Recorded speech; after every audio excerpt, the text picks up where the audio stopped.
Today's episode is going to be a little bit different. Instead of talking fertilizer, grass seed, or how to dominate your neighborhood, today we're going to go back in time. We're talking about a company that has been shaping the way we cut, water, and care for our lawns for the last 100 years. Well, of course, I'm talking about TORO. You know, we've seen those red machines and you've heard the name. Maybe it was your very first mower like it was mine. But do you know how they got started? Do you know where it all began? So let's jump into the history of one of the biggest names in lawn care. Welcome to the Lawns and Life podcast, where DIYers go to get the tips and advice they need to have a great looking lawn. Well, hey there, lawn lovers. Welcome back to another exciting episode of the Lawns and Life podcast, where we dive deep into the world of DIY lawn care. Whether you're just starting out or a seasoned veteran looking to polish your skills, we have got something for everyone. In each episode, I break down simple, easy to understand topics that will empower you to achieve your dream lawn. My name is Devin. I am the DIY lawn coach, and thank you so much for coming back for another week. So today, guys, in the podcast, we're going to be talking about the history of TORO and how they became such an industry giant. I think it's going to be really interesting. I think it's going to be a really good podcast. We're going to talk about where they started and kind of how they are leading the pack today. But I want to just remind you guys really quick before we get too far down the road here that the podcast is moving. It is moving from the DIY Lawn Coach channel, and it is going to be moving over to its own channel, and that will start on November 2nd. So make sure you head over there. Make sure you subscribe. There's no content. There's nothing posted over there right now. I just don't want you, if you're a fan of the podcast and you don't want to miss these going forward, make sure you go like that and subscribe to that channel. Share that with your friends. Let them know that, hey, the podcast is moving. I cannot wait to see you over there. But we're going to get it off of this channel, move it over there. Also, we are counting down towards 50. We are on episode number 47 today. We are counting down towards 50, our 50th episode. As you guys know, we did a podcast giveaway last week. I had you guys tell me what one of your favorite mindful moments are in the comment section, and you guys did a fantastic job. So we're going to announce the winner of that contest. Plus, at the end of the podcast, we're going to announce how you can be entered to win another prize this week. And we're going to do this every week of the podcast leading up to number 50. Again, number 50 is going to be a really special episode. We're bringing back some of the old guests. We've got a special YouTube DIYer that's coming on and interviewed him. It was just going to be a great conversation. It'll be a great just celebration and a great way to wrap up the year. Again, we're going to give away some prizes, bags of fertilizer. I've got some liquid fertilizer. I've got hats and shirts and stickers and just all kinds of good stuff. And I thought, man, what better way to give back to the community that has supported me and allowed me to live out my dream than to give back to you. So, hey, let's have fun with it. But before we do, as we always do, let's do this week's Mindful Moment. It can be hard to slow down and notice things in a busy world. Mindful Moments is where we pause for a moment to reflect on the here and now. After all, life is happening now. We simply need to take time to notice. These small yet profound experiences remind us that life is not about the destination, but the journey we take to get there. All right, so this week's Mindful Moment is going to be actually two quotes from the same person. They have very similar meanings when I read them to you. They're from a lady named Maya Angelou, who was a poet, and she was also a civil rights activist. But she has two quotes, and I'm going to read them to you, and then we'll talk about them, and then we'll get into the podcast. So the very first quote for this week's Mindful Moment is, "I've learned that people will forget what you've said, they will forget what you did, but people will never forget how you made them feel." And the second one is, "Your legacy is every life you have touched."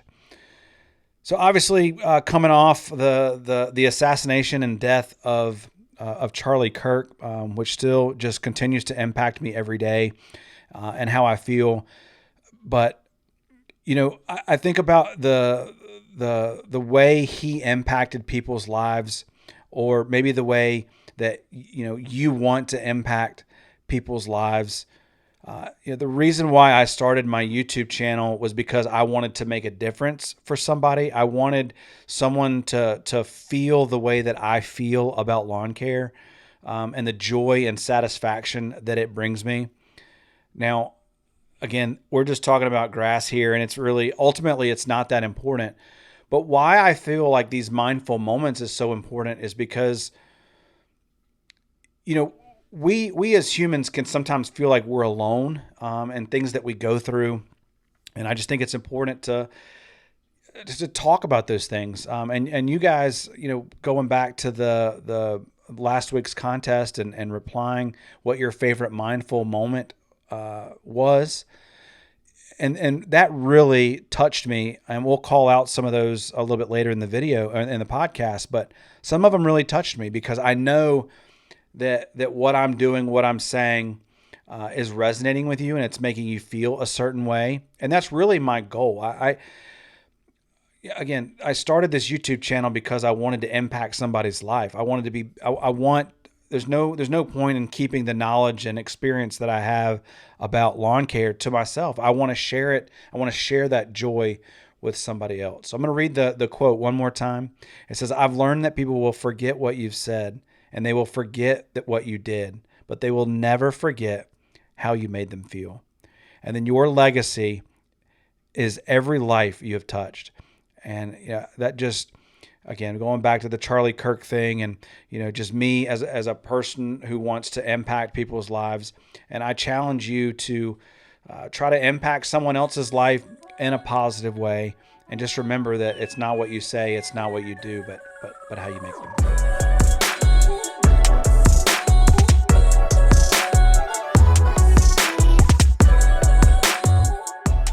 All right, guys, so let's dive right into the podcast. So this week we're going to be doing something a little bit different. I'm kind of a TORO fanboy. I love TORO equipment. I've actually owned 3 or 4 of their mowers throughout my lawn care journey. And I thought it would be interesting to kind of go through the history and maybe tell a little bit about how they started and where they came from and all that good stuff. So let's just dive right in. So TORO actually started back in 1914 in Minneapolis, Minnesota. And back then, they weren't actually even making lawnmowers. They were building tractor engines for a company called the Bull Tractor Company. And that's actually, if you pay attention to the TORO logo, that's where the symbol for the bull came from. It was tied to that Bull company that they were, Bull Tractor Company they were making engines for. But about the 1920s, TORO had saw an opportunity. Golf courses were starting to explode in popularity, and TORO actually stepped in and started developing these specialized turf equipment, things that they could use to mow these really nice, beautiful golf courses. And so that's right. So before they actually got into your backyard, they were making mowers for cutting greens and fairways and things. And so they, as a company, just really focused on, they had 2 focuses, turf quality and then just innovating equipment. And then after World War II, America just really was on a boom. Suburbs were popping up everywhere. That's when the American dream was really coming into fruition for people to want to own their own home, have a really nice looking lawn. And TORO was primed to step in and kind of take that reign. So TORO jumped in. They released their very first rotary mower, and so that kind of took them away from the golf course and put them in homeowners as well. They took everything that they had learned about cut quality and innovation in the golf course industry and translated into homeowners and gave them an option for better equipment to take care of their grass at home. One thing that I think about when it comes to TORO is how they have built their reputation for just durability, ease of use, and their mowers deliver quality results. That's what I think about when I think about TORO as a brand. By the 1970s, Toro was everywhere. They then had walk-behind mowers. They had riding mowers. They had even had snow blowers. They were starting to get into the irrigation systems. Really, Toro wasn't just a lawnmower company anymore. Now they were a full-scale turf management company, making mowers and all kinds of different things. Of course, they like a lot of other companies grew through acquisitions. They began to expand into sports fields and other different golf courses and things like that.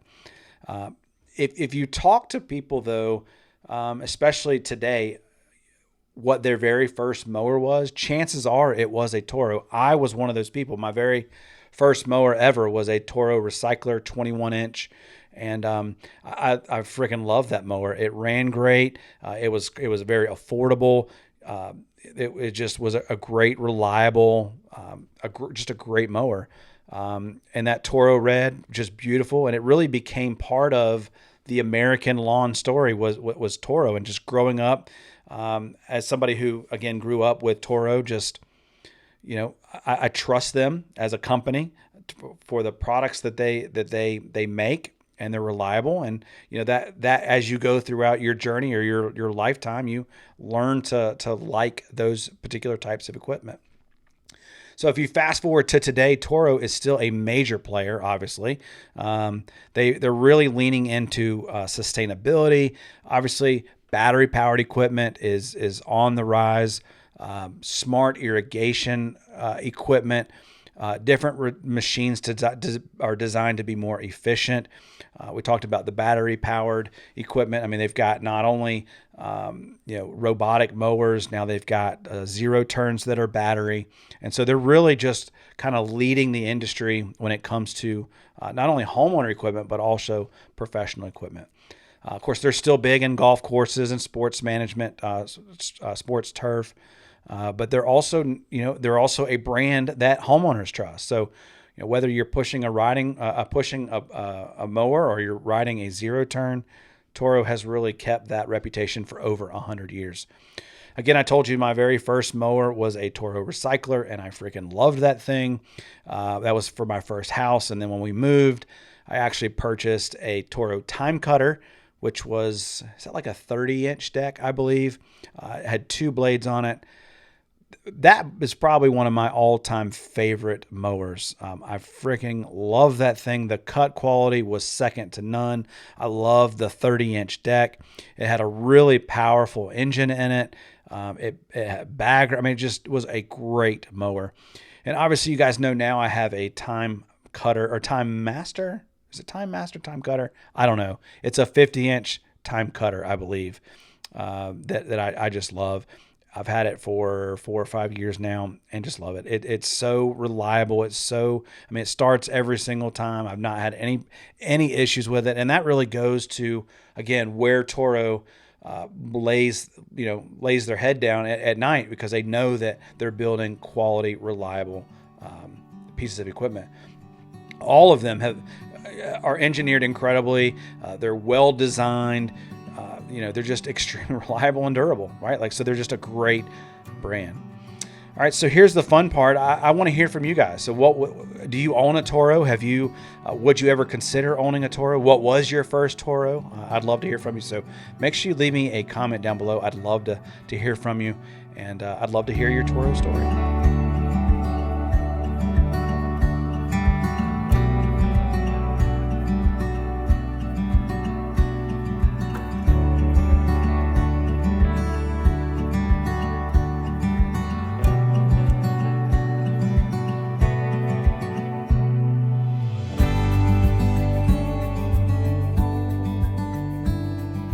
Guys, so let's announce the winners from last week's contest. If you remember, I'd asked you guys to leave me a comment down in the comment section and let me know what your favorite mindful moment is. And then you guys hit it out of the park. As I mentioned in this week's mindful moment, just kind of what it means to me that not only you guys listen, but that what I'm saying resonates with you, and that's really important. So actually, we're going to announce this week's winner, but there are a couple that I honorable mentions, if you will, that I want to bring up. First one is Rocking Canadian. And he said, my favorite mindful moment was when you talked about being present as a father in your kids' lives. I'd love to hear more about that. He has 2 boys, and so right now I'm just trying to survive, but I'd really appreciate any advice you could build on. Rocking Canadian, I really appreciate that comment. I think we as dads, I think it's really important that we are present in our kids' lives. We as fathers have a huge responsibility and a huge role to play in the development of our kids. If I were to give you any advice, I would just say remain patient with your kids. Enjoy them while they're small. I have a 16-year-old and a 13-year-old now, and they don't need me. I mean, they still need me, but they don't need me like they did when you have a 2 and a 6-year-old. So just love on them, and just be patient with them. Let them be kids. They're gonna mess up. I know I was really hard on my kids at that age because I expected a lot out of them. So, Rocking Canadian, thank you so much for your comment. If you will, send me an email to thediylawncoach.com. I'd like to send you a free shirt just for that comment. That was just incredible, and I really do appreciate it. Our second comment that I'm going to give the honorable mention to goes to Go Dogs 77766. And he says, I like the mindful moment when you talked about going on a walk and choosing to be intentional. It's a good reminder to lock in despite the circumstances. And I really appreciate that comment as well. Look, I mean, we all, it is important to be intentional. When we're doing things, whether it's going on a walk or spending time with your kids, just be intentional about what you're doing. Put your feet on the ground, like we talk about so much in these podcasts, and just enjoy where you are. It's just it's always hard. It's always easy to get caught up and everything else that's going on. But if we're intentional about what we're doing, and we have our feet on the ground and we know where we are and we're planted, we're grounded. There's just happiness in that as well. So Go Dogs, thank you so much for your comment. If you will also send me an email to thediylawncoach@gmail.com. I would also like to send you a free t-shirt from my website as well. So thank you so much for your comment. But this week's winner is going to go to Jay Bazzino, or Jabazano, Jabazeno. He had a great comment. So he's going to be our winner for this week. And he says, my favorite mindful moment is when your kids, when I use the Eddie Murphy video about 75 years. And he can definitely understand my point of view, as you know, that your position as a dad is never to change. And as you get older, we have a very limited time on this earth, as the Eddie Murphy video implies. We get 75 summers, we get 75 winters, we get 75 springs, and we get 75 falls. And how you choose to spend it is wise. I mean, if you live to be 75, you're blessed. If you make it a little bit further than that, you're even more blessed. Thinking about Charlie Kirk, lost his life at 31. I just had another friend of mine who was a daycare preschool teacher for one of my kids, just passed away with liver cancer. And I'm just devastated. It's just a reminder that nothing in life is guaranteed. So just enjoy where you are. And it's just, life is so precious. So Jay Bazzino, send me an email at thediylawncoach@gmail.com. You are the winner for this week. Thank you so much for your comment. I really appreciate everyone who left a comment. I wish I had enough money to be able to give every single person a prize. I wish I could do that, but unfortunately I cannot. So Jay, you're going to get I'm going to send you a list of some different prizes that you can choose from. Maybe a bag of fertilizer, a shirt, a hat, whatever you want, man. It's yours. I really appreciate your comment. And thank you so much to everyone who chooses to listen. All right, so let's talk about what this week's contest is going to be. Again, link down below is going to be the contest rules. So if you have any questions for eligibility, please make sure you read those. I want you to understand it. I don't want you to be from another country. You have to be a resident of the United States in order to win. All right. So this week's contest is going to be a caption. We're going to have a little bit of fun. I'm going to put a caption. I'm going to put a photo. I'm going to pin a photo on my Instagram account. And I want you to go over there and look at the photo and then come back to YouTube on this video. You could pause it if you want. Go check out my Instagram account. Obviously follow me if you don't mind. And then come back here and then caption the photo. The photo's kind of funny. I'm not going to tell you what it is, obviously, because that would give it away. But caption it. The funniest caption, I'm going to pick one winner, and I'll announce that with next week's podcast on September 28th. All right, so you have until Saturday to go check that post out, and then come back here, and then Saturday morning, as I'm recording this like I am today, I'll announce the winner. So thank you guys so much for checking out the podcast. I hope you enjoyed a little bit of the history of Toro. We've got a lot going on. We continue to count down towards 50 and that 50th episode, and just a great way to give back and have fun. Thank you guys so much for listening. I hope you have an incredible week, and I can't wait to see you next week. Peace.